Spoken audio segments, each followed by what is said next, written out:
Yo, what's up, y'all? What's up? As always, I'm your host, Marcel. And it's your boy Papa, aka Papa Fredo. Yo, so as always, man, this is Midwest Point of View. We talk about dope people, dope places, and dope reasons why you need to tune in to Midwest. Yes, sir. This is where Midwest stories take center stage. Y'all, we hate to interrupt the show, but if you're looking for your next fiction read, look no further.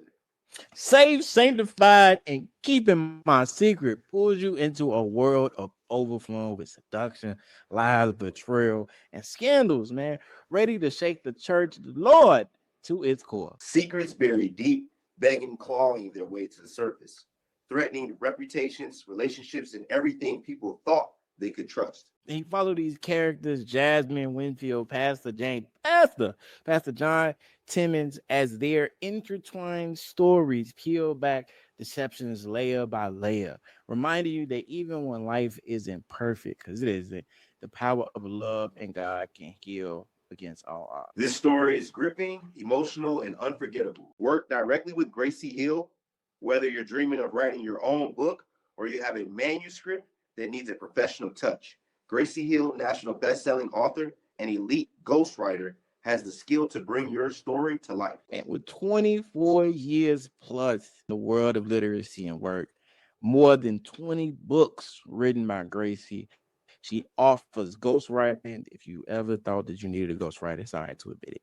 Ghostwriting, editing, manuscript development, story shaping from new, and even if you're a stuck writer, because it happens, right? Your vision plus her craftsmanship will equal a book that you can be proud of. Wait, stop. There's more. So currently, she's running a promotion. Free writing consultation. For a limited time, Gracie is offering a free writing consultation perfect for anyone who's serious about finally turning their ideas into a published book. Free. Make sure I regret it. It's free. Can't be free, man. All right, now let's get. Hey, and what's bigger than the Midwest, babe? None. You feel me? Just my point of view. Yeah. And today we got a special guest for y'all, all right? We got a special guest. A lot of y'all know of her, a lot of y'all may not, but today is the day that you will recognize. Definitely probably bought a book and ain't know it. Yeah, probably, because from my knowledge, she do a lot of ghostwriting. Um, I know that she has a few books as well that are bestsellers too. So yeah, she done did a lot within the writing industry. And with me as an author, oh man, that just speaks volumes. So, that's definitely big in our community too. We don't get a lot of recognition as authors. No, definitely agree. But So with no further ado, and here we have it, the one and only, yours truly. Hi, I'm so glad to be with you guys this evening. Thank you for the opportunity. I appreciate it. My name is Gracie Hill, and I am a national best-selling author. I write in the Christian fiction genre, and I've been writing for over 20 years, 24 years plus, by the grace of God. And I'm just excited to have an opportunity to introduce myself to you, tell you a little bit about me, answer any questions that you might have.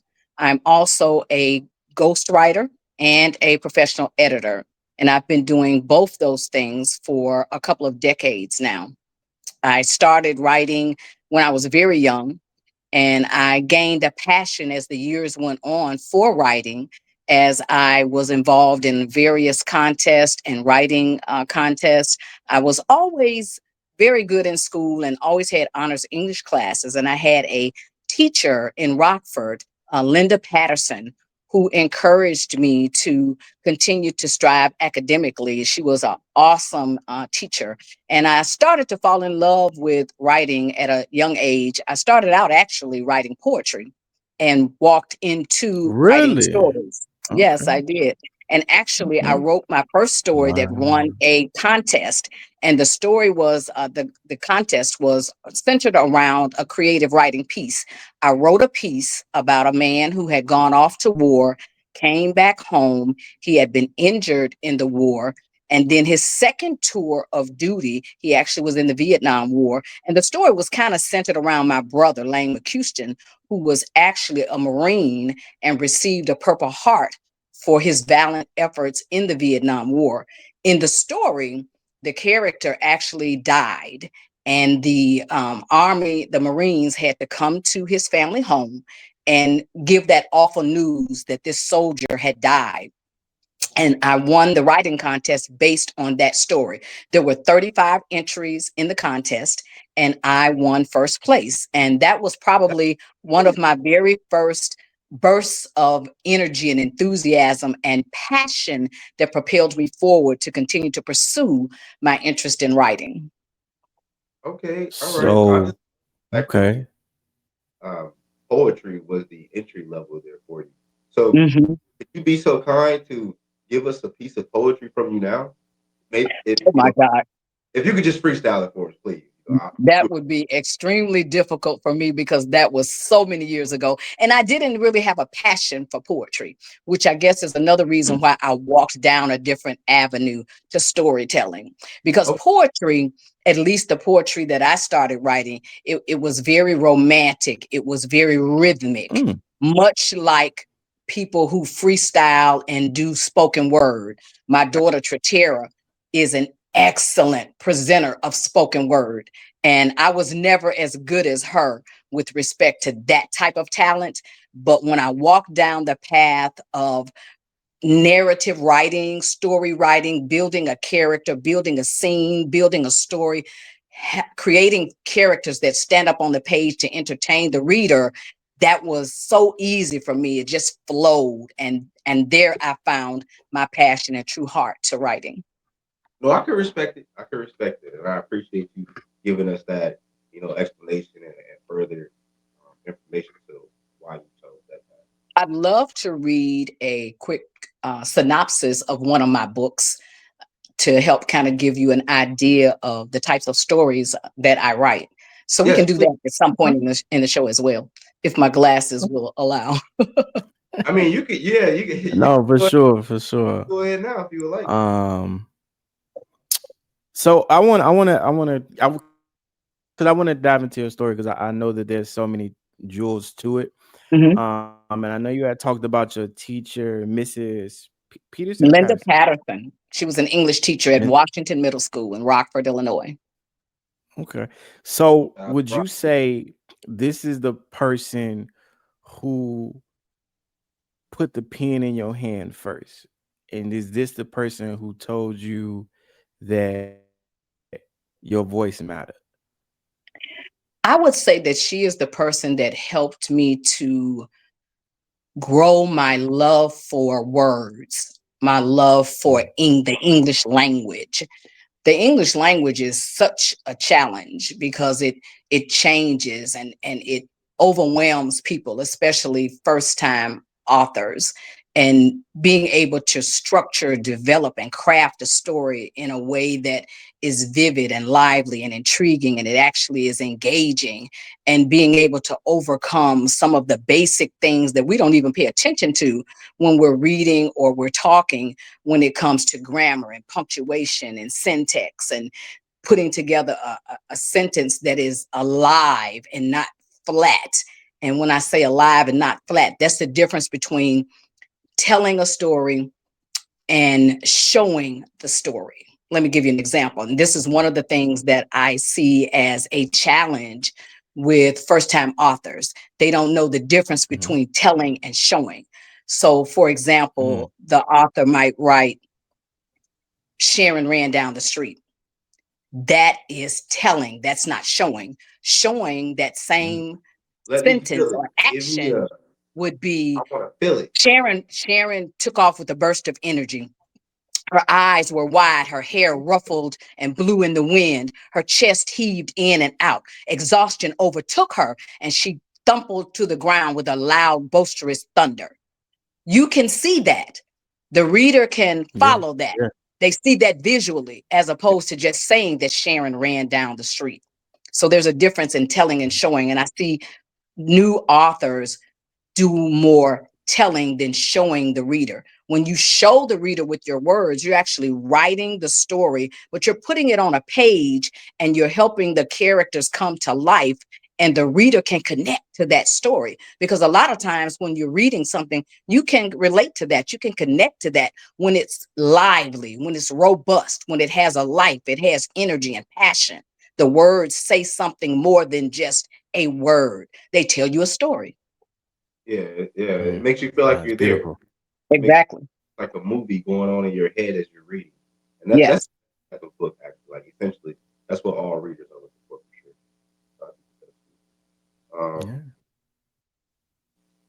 So before you were an author, what stories were shaping you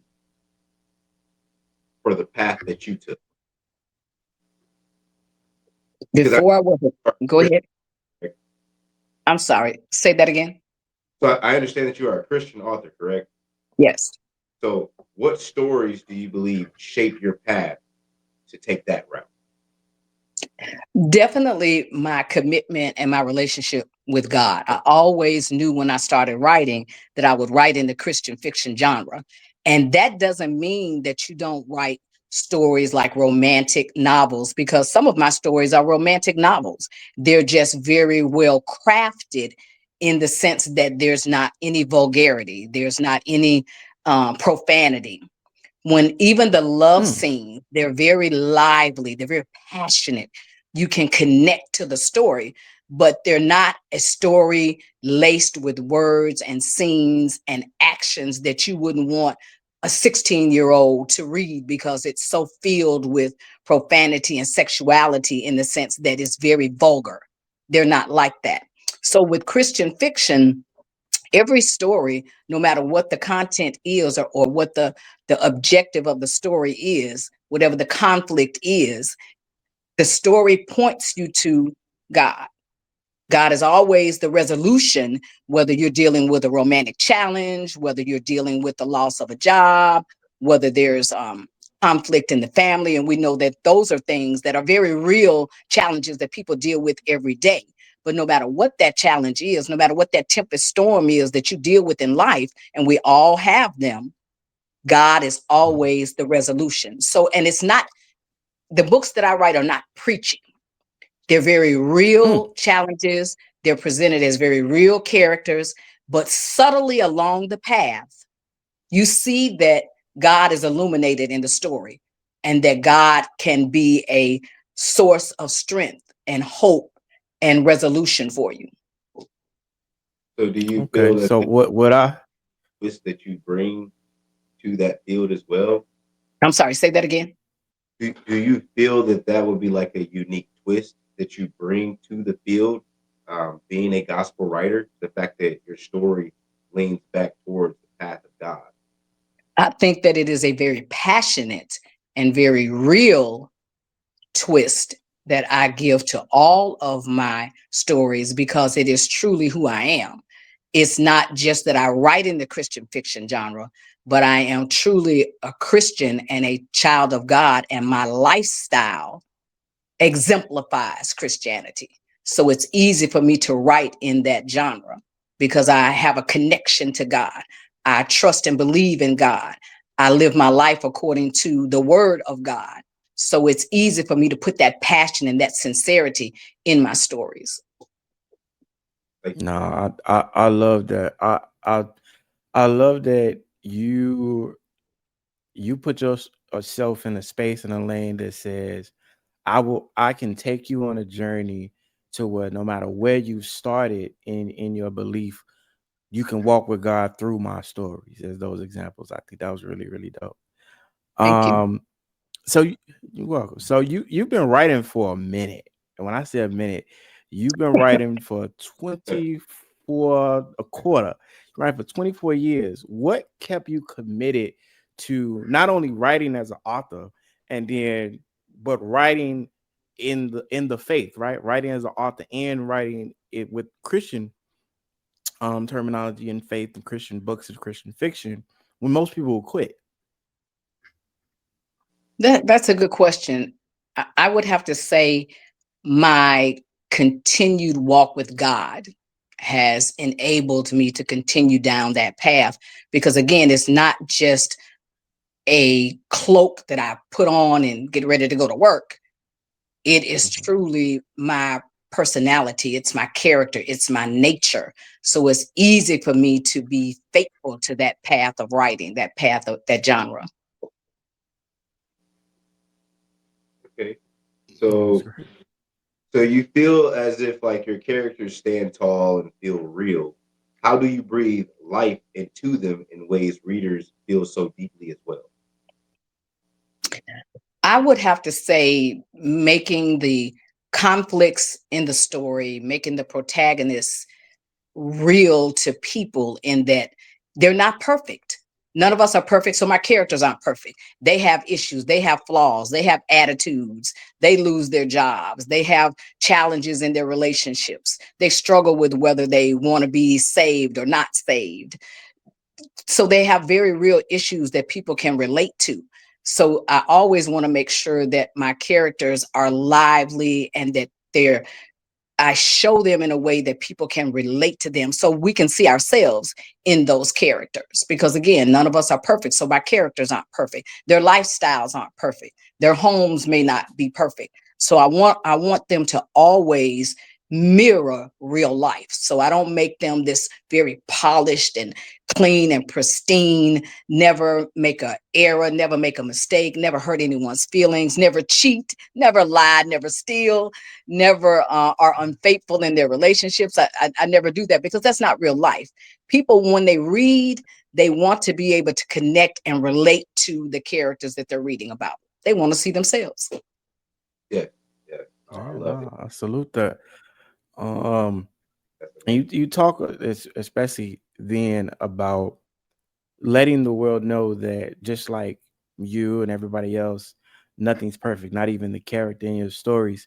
So, and a lot of people struggle with that, like trying to make this perfect, present this paper is perfect, present this first manuscript is perfect. Mhm. So, as you continue to write or write during your time, do you remember the moment that you realized that I'm a best seller?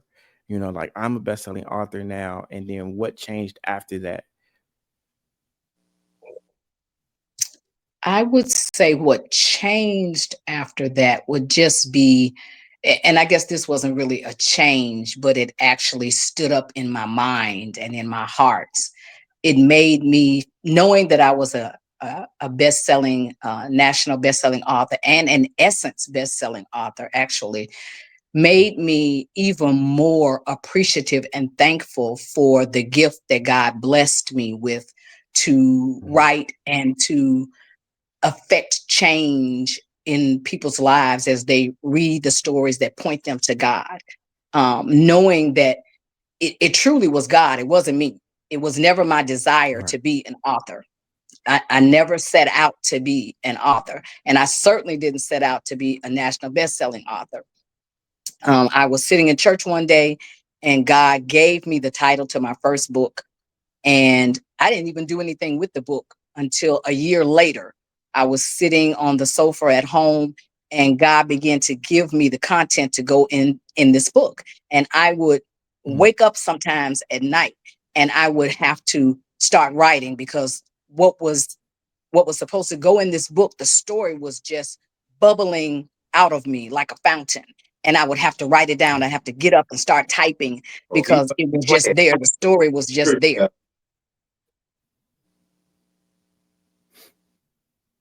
No, I agree. I So agree. just being thankful, it Uh, made me even more thankful and appreciative of the Lord and recognizing that truly it was by the grace of God, not anything that I did, anything I aspired to, but because God blessed me to be able to be talented in a particular area. what was the name of the book? The first one. Where the brothers at? Okay. We want to know where the brothers are. Uh, so the title Ah, for so did you like for the title of the book that just came to you? Pretty much it just It, sitting in church, the title came to me. Yes. what a brother said. Oh I man. understand being an author, and I'm an author as well. So we don't get enough recognition, right? I feel like we get kind of put on the back burner a bit. So, what do you think is a misconception that you have noticed a lot of authors go through as far as with you wish more people would understand, but it's a misconception. It's a misconception that a lot of people run Probably that writing and writing successfully, it is a journey, just like any other career, any other uh, goal that you set for yourself. And it takes more than just filling up the page with words, because you have to be able to not just write a story, but craft a story. And when I say craft a story, once you've written the story and you feel like, okay, I'm done, the misconception is that two things. One, you are not done, because the editing is the real heart of getting the story ready to share. And once you have even done that, you need to be able to market the story, market the book, not just write the book. And a lot of times when people write a story or write a book, they feel like, okay, wow, I wrote a book. But did you write a book that people will want to read and that you can be proud of? You can't say that until you've actually gone through a stringent editing process. When I'm editing, even one of my books, for example, I typically have to edit multiple times, because that's how you craft the story. You realize, oh, this story is too long. Oh, um, my timeline is not clear from the beginning of the book to the end of the book.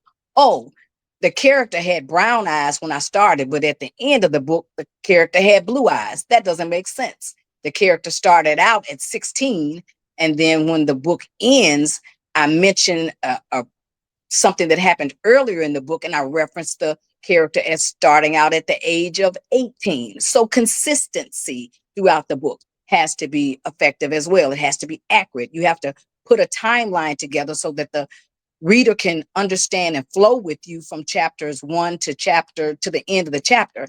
And a lot of times people feel like those things, they don't even think about those things. You need to start with an outline, define what you're looking to do, and make the story move succinctly, because you know the story, because it's your story, so everything makes sense to you. That's why you need to edit, because it has to make sense and flow and be consistent to the reader, because the reader doesn't know the story.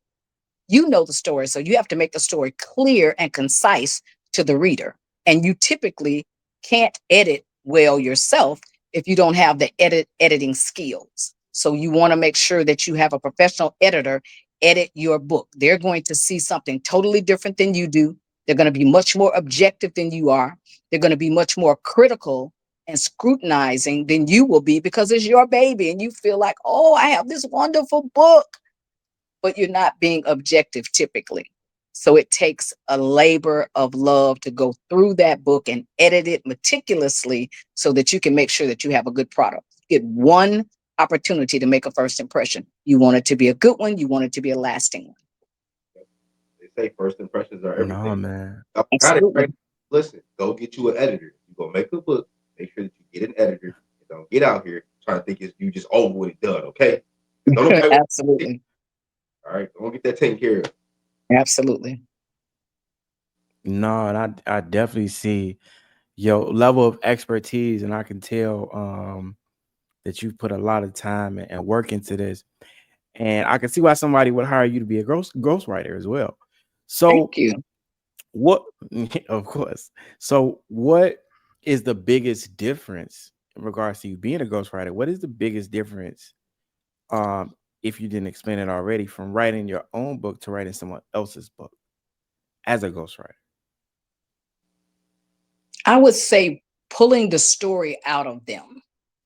When I'm writing for myself, I know what the story is. And as I'm writing, the story starts to come to life. And sometimes the story changes as I'm writing, because the characters will also lead you down a certain path. Sometimes the characters unfold fully as you're writing the story. But when I'm ghostwriting for someone, sometimes I really have to do a lot of work to pull the story out of the person, because they're giving me, they typically start off with this very superficial presentation of what they want to write about. But for example, I wrote a book for a young woman who lives in another state. And I actually never physically face to face met this person. I wrote her book through interviewing her, asking her questions, having phone conversations with her, sending her questions in email. And that's how I crafted her book. And I had to help her dig so that she could truly get the heart of the story, because what she was giving me was very, very surface level. But the book that she was writing, it was a very heartfelt story about challenges with physical abuse, and a husband who was physically abusive, and how Yeah. he destroyed her individuality and made her feel less than significant, and just really destroyed her self-confidence.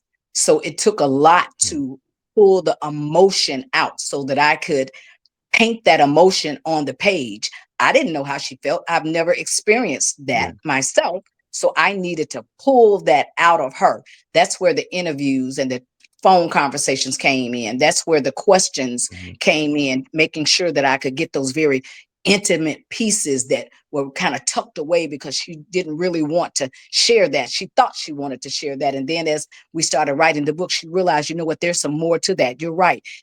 Include this as Yeah. well. So learning So you like a someone's producer? story so that I can paint Basically, the picture for them, look, pull it Yeah, out, you show it like to a you. producer. That's a yeah, challenge. Yeah, exactly. helping them get Yeah, you're past. a producer for a writer. Leading Yeah. her, guiding her. Yeah, You're yeah. pretty Yeah. much helping her get past that creative block, that next level, that part, or any individual that you're actually helping through this process. You're helping them get to that next level to where they can actually achieve greatness through their art. And I believe that that's just awesome. It's very, very important. Oh, it's very, very important. Sounds like a necessity almost there. Um, I will say, being a ghostwriter, and since that's the topic that we're on here, it seems that it's almost unfair. Like, how do you feel about actually being a ghostwriter, helping someone create something that's so amazing, but not getting any credit for That's it? a really good question.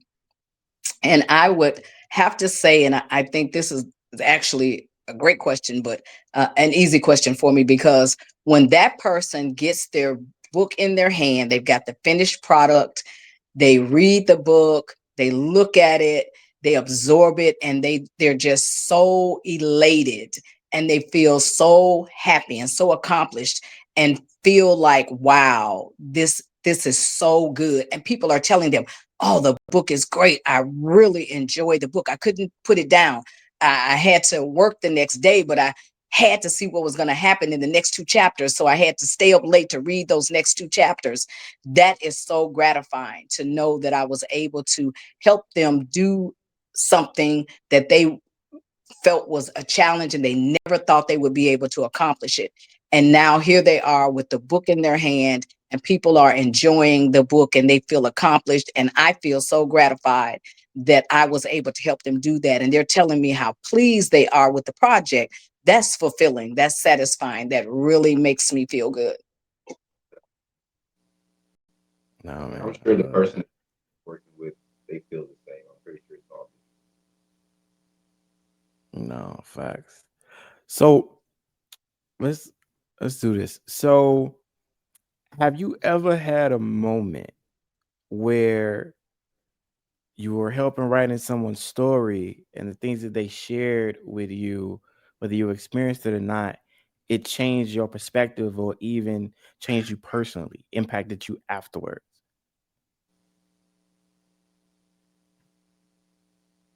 I would say that I won't say that it changed me, but it made me look at some of the things that I have experienced or things that have happened in my family that made me look back and say, you know what? I wish I had handled that differently. I wish that I had forgiven that person sooner than I did. Or I wish that I had maybe been a bit more open to that particular individual than I was. It took me too long to receive what they were saying. You know, sometimes it's especially in family relationships. Sometimes it's hard to forgive because we feel like, you know um, what I feel, the anger or the frustration or the disappointment that I feel, it's warranted. I have a right to feel that way. But in all honesty, we have to know how to forgive because we want people to forgive us and we want God to forgive us. So we have to be open to forgiving others. Now, that's not always easy, even as a saved individual. Sometimes we struggle with forgiveness and we have to seek the Lord and ask God to help us to forgive so that we can mend broken relationships because we don't want things to happen. We lose loved ones and we can't say I'm sorry. We can't change things. It's final. It's done. It's over with. And I helped a young lady write a book, and she struggled with forgiveness, and some very atrocious things happened to her. And there were some family members that did some very hurtful, emotionally and physically to her, and she had to learn to forgive. And for years, she felt justified in her frustration, her pain, her hurt. But in the end, she was able to forgive. And when she did, she felt a release. She felt better and she felt a release and was glad that she had gotten to a point where she could forgive. So I could see some of my own experiences or instances that had happened within my family in her story. And I needed to be able to forgive as well. And I'm glad that I've done that. And again, sometimes forgiveness is a challenge, but guess what? None of us are perfect. We are all going to make mistakes. We're all going to hurt someone. We're all going to offend someone, whether you meant to or you didn't mean to. We still need to know how to be humble and loving and kind and receiving of other people and receptive of what people say to you. Because when someone is giving you feedback, sometimes we don't want to hear that. You know, it's just not a comfortable corner to be in. But let's be real. Sometimes people see you better than you see yourself. True. So you can always learn from what someone has to say. And letting go of the hurt and the things that others have done to you, it's not necessarily always about them. That is something that you need to do for you because That when is you go of absolutely that, true. you can then grow and move on. So I'm big Right. about doing Because that person typically have moved on. that. Yeah, So they the hurt, don't care. They they're not, care. they don't care anymore. They don't They're care. done with it. Yeah, You it's are the over. one that is imprisoned by this anger, this hurt, this unforgiveness. You're the one that's Wow, shut you are off in so this right. small space and you can't grow. You have to let go and free yourself of that. Free Um, yourself. yeah, right. I would say, there are a lot of people that are out there. I'm sure of it, even right now as we're speaking, that are looking to become writers. Right? I'm sorry that what? There are a lot of people that are out there, even as we're speaking now, that are looking to be writers. Right? Hmm. Path that they're looking to get into, but I'm pretty sure they don't know, what to expect, where to start, things of that sort. What would you tell to the next writer, and maybe a young writer at that, right? What would you tell them as far as with in confidence where to start? I would say start. Just start. You might not know how to write a book. You might not know if you're doing it right or wrong. I would say just start and commit to a certain amount of time each day writing, whether it's 30 minutes or 500 words, whatever your objective is, make it something that is attainable because you're not going to write typically 20 pages every day. So make it something attainable, maybe an hour a day or 500 words a day and build on that. Because as you build the strength and the commitment to writing, you'll find that you're writing longer. You'll find that you're writing more. Just get structured. For me, I enjoy writing early in the morning when it's quiet, the world is quiet, the house is quiet, the not so much is going on outside yet. And that's a quiet time for me. And I enjoy writing during that space. But whatever works for you, just get started and be real with yourself and know that I need to make sure that this is a quality project. So get a writing coach or an editor so that you have someone that can help lead you down the path so that you can learn as you are writing. And a good editor will help you to learn, help you to grow based on the feedback that they give you and the way that they edit. Okay. So, while they're learning, and when you're editing, whether it's first time or second time, people writing their books, what's the biggest mistake you see these writers make?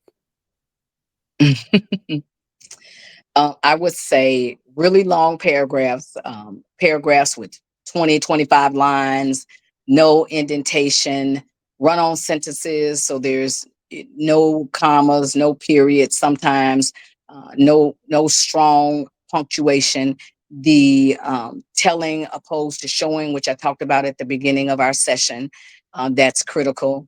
And then definitely, I would say also, not making sure that the details in the story are consistent, which I mentioned a little bit ago as well.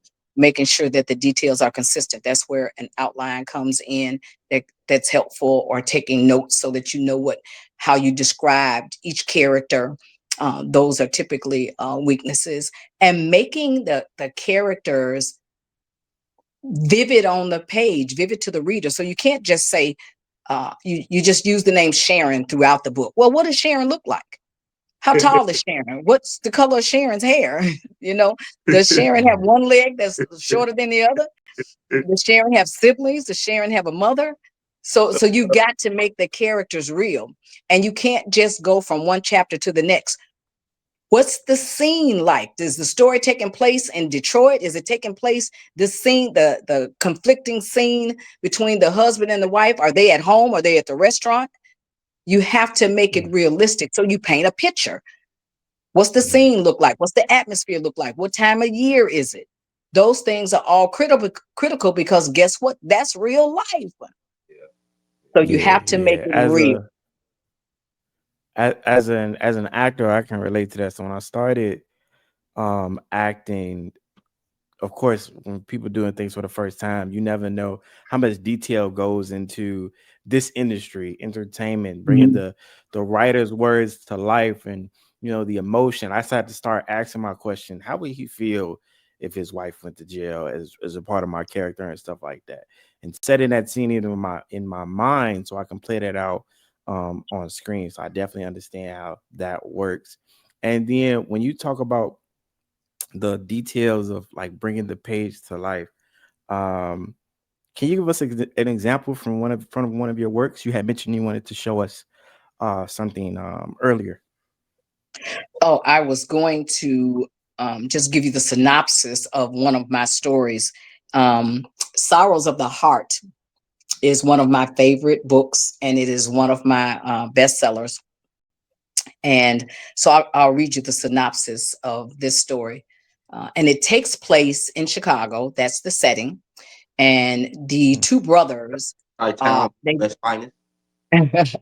they lived in Ida B. Wells housing project. And for folks who live in Chicago, I'm sure they're very familiar with Ida B. Wells. And they struggled in poverty. Their mother died, and they didn't have anyone but each other.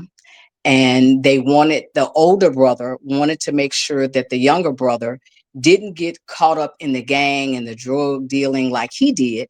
And he falls in love with a woman who changes his life. So the synopsis reads: Malcolm Johnson is a man with a good heart who is willing to do whatever it takes to be his brother's keeper. He's also a dedicated playboy who has no plans to give his time or heart to any one woman. But the unexpected, beautiful, and sexy woman in the red dress, Samara Hughes, will make him change his mind. Ava Jones is a seductive and determined to find her way into Malcolm's life and his heart.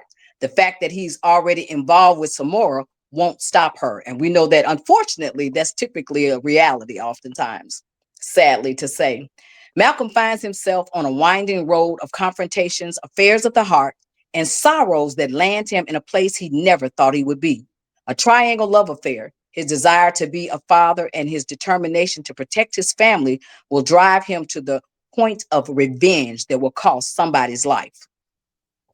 It's a very captivating story that I feel like a lot of people can relate to, because when we fall in love, sometimes we do very foolish things because we love that Yeah. person. And anyone who's ever been in love and says they've never done anything foolish, anything that they regret, never played the fool, are not being truthful. Because if you ever loved anybody, typically we do those things, you know. And sometimes Yeah. when you look back, you say, did I really do that? Why did I do that? Yeah. Love makes us do things that are not always the best decisions, right? Yeah. I love it. I love it. And again, the name of that book is Sorrows of the Heart. Sorrows of the Heart. Okay. And where can we find that book? My books are available on Amazon, Barnes and Noble, Books a Million. You can also email me and I can ship you a autographed copy. Okay. So all of the major online book revenue avenues, you can find them there. And what's the price on that book? This book is $14.95. Definitely go ahead. So I guess my next question for you is going to be, with you being an editor and you're going through so many different clients and you're going over their work, things of that sort. How do you tell someone, this is not it? I don't know what you have here. This is not a book. Like, how do you actually go about, getting that message over to actually get the better outcome? Yeah, of course, you have to be very tactful, very kind, but you have to be honest. And there's a way, of course, to give constructive feedback in a very kind, appropriate, direct way. So typically, when I get a manuscript to edit, I do a writing assessment and I read through the manuscript and I pick out certain pieces of that manuscript and I actually give them feedback and examples of the things that are wrong. So for example, I'll take a paragraph and I'll go through that paragraph and I'll highlight the things that are wrong, but I also give them a narrative for that particular example. This paragraph has 20 lines in it. That's too long. The paragraph has 4 sentences, but it's actually a run-on sentence because there's no period, there's no comma, there's no semicolon. I explain when a semicolon can be used. For example, if there's an opportunity to use a semicolon because they're two independent clauses and there can be a semicolon used, I give that as an example. So I'm explaining to them exactly the strengths as well. So I don't just give them the areas of opportunity, but I also explain the strengths. This is what you're doing well. This is what you need to be. This is a skill you need to build. And that helps them to grow as they're learning how to write better. And people typically appreciate that, even though it might not be what they want to hear, but it is the truth.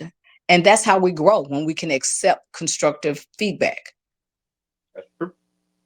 Okay. Okay. Um, I go one last question that pertains to this area because I think it'll be good for any inspiring writer or author out there. What, in your opinion, makes a book worth reading? I would say a topic that people can relate to, first of all. So if you're writing something, and that's one reason why I always try to pick topics that I felt like people would appreciate. Maybe it's something timely, like right now, with everything that's going on in the country, the White House, and all of the chaos that's going on around the country, the civil injustice, um, the economy, those types of things. You see a lot of political and economic books that are coming out on the market.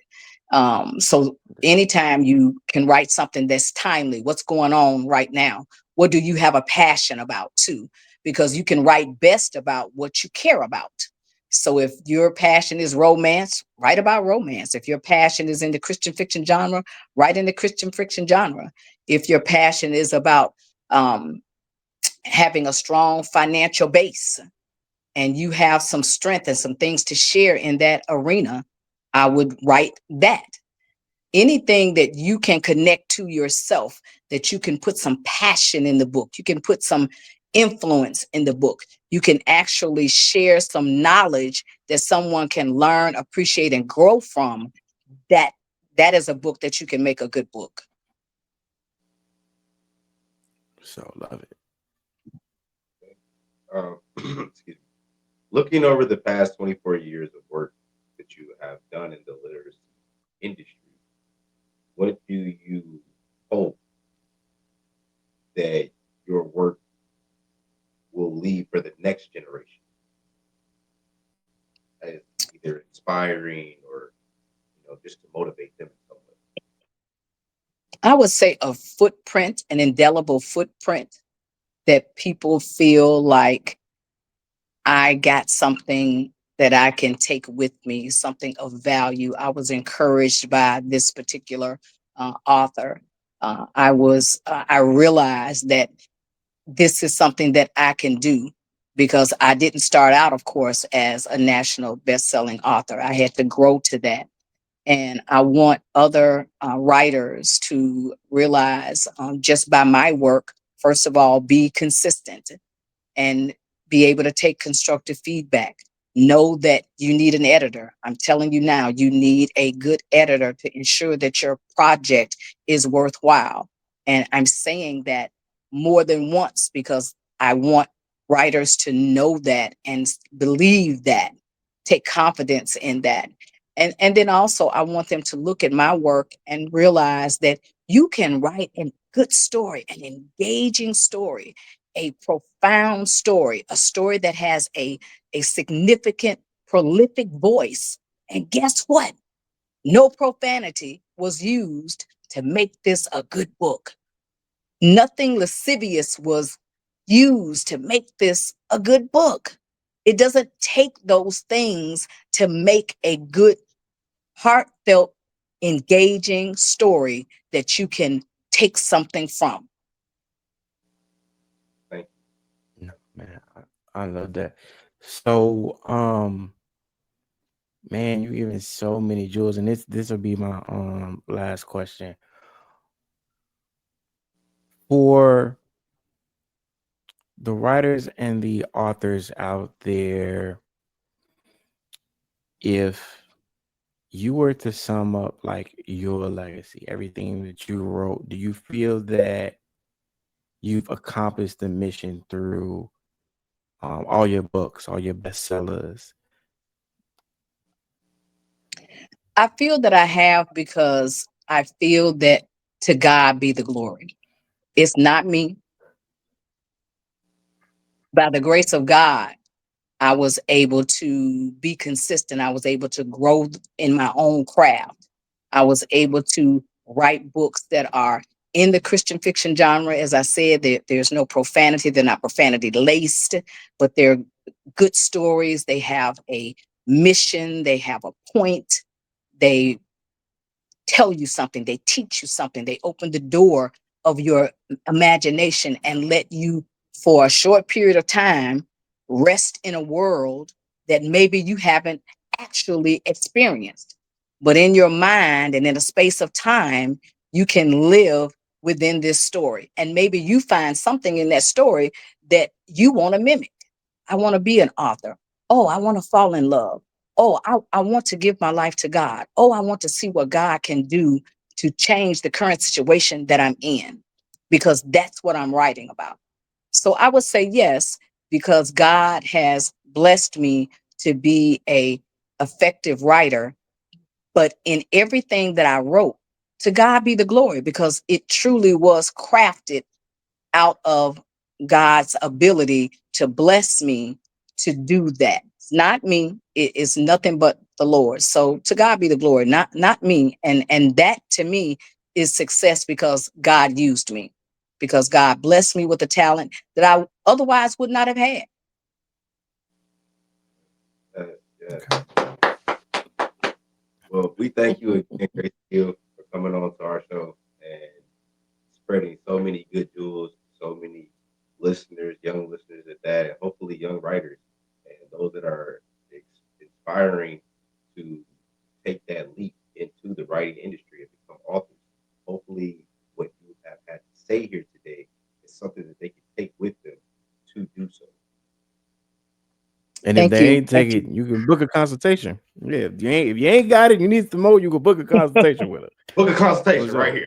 Yeah, Right book a Yeah, I'd be consultation. happy to do a free consultation with anyone. Absolutely. Reach out to me. The gentleman here have my phone number. My website is ipenforyou.com. It is currently under construction. I'm rebuilding and rebranding my new website, and that'll be out shortly. My previous website was, I've been so busy writing for myself and other people, hadn't had an opportunity to get that restructured. So I'm doing that now. So hang on for just a bit for that. But my email address is graciehill4040@gmail.com. My phone number 773-930-2158. Please reach out. I'd be happy to work with you. Thank you. Okay, okay. All right, well, there So, you have Fredo, we always ask there's one question all I guess Yeah, before they go. right before we go, let me make sure I ask my question. Okay, Yeah. this is my last question, right? So this is Midwest Point of View podcast, right? Where we talk about dope people, dope places, and dope reasons. So I have to ask you, what is a dope person, a dope place, and a dope reason to come to the Midwest? To come to the Midwest. So a dope person from the Midwest, a dope place from the Midwest, and a dope reason to come to the Midwest. Okay, a dope place and a dope person in the Midwest. Okay, a dope person in the Midwest. Okay, Gracie Hill, National Bestselling Author and Essence Bestselling Author would be a dope person. I love Uh, dope reason would be um, Christmas downtown Chicago. Ah, Absolutely stunning. The beautiful. Magnificent Mile, the Navy Pier, all of the Christmas decorations, absolutely gorgeous. The horse-drawn carriage ride in the brisk, cool winter air, gorgeous. The window shopping, the ice skating downtown, the celebration of the large Christmas tree that's lit each year downtown at the used to be Macy's. Just absolutely gorgeous. If you enjoy Christmas and you want to get some of the atmosphere and the aroma of Christmas, downtown Chicago, and the great pizza, of course. Oh, I love it. I love okay. it. And then what was the last thing I need? A dope place. A dope I'm place. sorry. Dope place. A dope place from the Midwest that you would recommend people to come to. Chicago. Chicago. Okay. Keep it at Okay. Chicago. Chicago. I'll give you Look, that. Yep, All right. Chicago. And even in the summertime, it's beautiful, but I just happen to love Christmas. So I encourage you to, and even if you don't live in Chicago, but maybe you live nearby Chicago, take the Yeah, train ride Indiana. downtown Yeah. to Chicago and experience the downtown Chicago at Christmas. The waterfront, even in the winter, is absolutely gorgeous. There's a Um, hotel, a restaurant downtown that has a uh, restaurant in a high rise that circles. It goes around in a circle. It rotates as you're eating dinner. oh, we got Just that down here? absolutely gorgeous. Yes. Oh, I've never heard of that one. Okay. okay. Yep. You know that. Oh, Mm. hmm. All right. Check it out. Right. Okay. All Well, right. Thank you, gentlemen, for your time this evening. I appreciate it. Thanks for inviting me. No, yes, man, yes. Oh, thank you again for spending time with us. We really appreciate having you on. learned a lot. So many jewels, so much inspiration. I'm probably gonna write another book. Man, So, hear me. yeah. But there y'all have it.